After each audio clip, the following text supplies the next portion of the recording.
आप सुन रहे हैं इनटू द लाइफ का एक खास पॉडकास्ट कृष्णा। आज है इसका एपिसोड 4 और इस एपिसोड में मैं आपको बताऊंगी कि श्री कृष्ण के मस्तक पर मोर मुकुट आखिर क्यों है, कहाँ से आया, कब से हुई शुरुआत जब श्री कृष्ण ने अपने मस्तक पर मोर मुकुट को लगाना शुरू किया। तो ये पूरी कहानी शिवाजी सावंत की बुक युगंधर से खुद श्री कृष्ण की जुबानी। एक दिन मधुवन में मेरी प्रिय सखी राधिका हाथ पकड़कर मुझे साथियों के बीच में से खींचकर दूर एक वृक्ष के नीचे ले गई।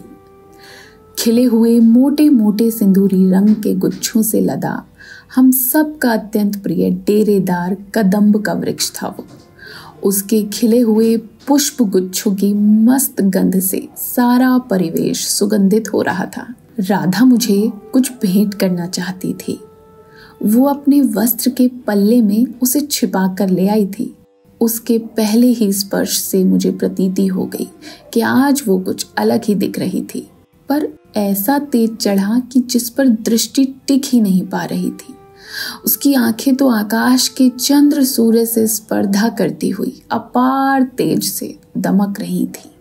उसकी चंचल आंखों का रहस्य जानकर मैंने उससे खोद खोद कर पूछा, राधिका, आज तुम कुछ अलग ही दिख रही हो। कैसी दिख रही हो ये तो मैं नहीं बता सकता, लेकिन अलग दिख रही हो। क्या बात है? उसने कुछ उत्तर नहीं दिया, केवल लज्जाई, शर्माई। अपनी चंचल दृष्टि घुमाकर अपने कपोल पर मोहक भंवर बनाते हुए वो मुस्कुराई। उसने केवल इतना कहा, हे मोहन, आज तुम्हें एक अपूर्व उपहार देना चाहती हूँ, इसलिए तो तुम्हें यहाँ लेकर आई हूँ सबके बीच से। मेरा ये छोटा सा उपहार तुम्हें जरूर अच्छा लगेगा।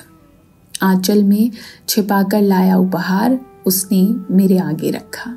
छोटे छोटे गहरे हरे पर्णों से बनाया वो वन लता का मुकुट था।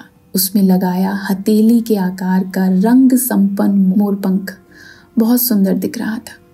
कुछ सोचकर राधिका को देखते हुए मैंने वह मुकुट मस्तक पर धारण किया और फिर उसे कभी नहीं हटाया। कैसा लगा आपको ये इनटू द लाइफ का खास पॉडकास्ट कृष्णा? मुझे कमेंट करके ज़रूर बताइएगा। फिर मुलाकात होगी श्री कृष्ण से जुड़ी एक दिलचस्प कहानी के साथ अगले एपिसोड में।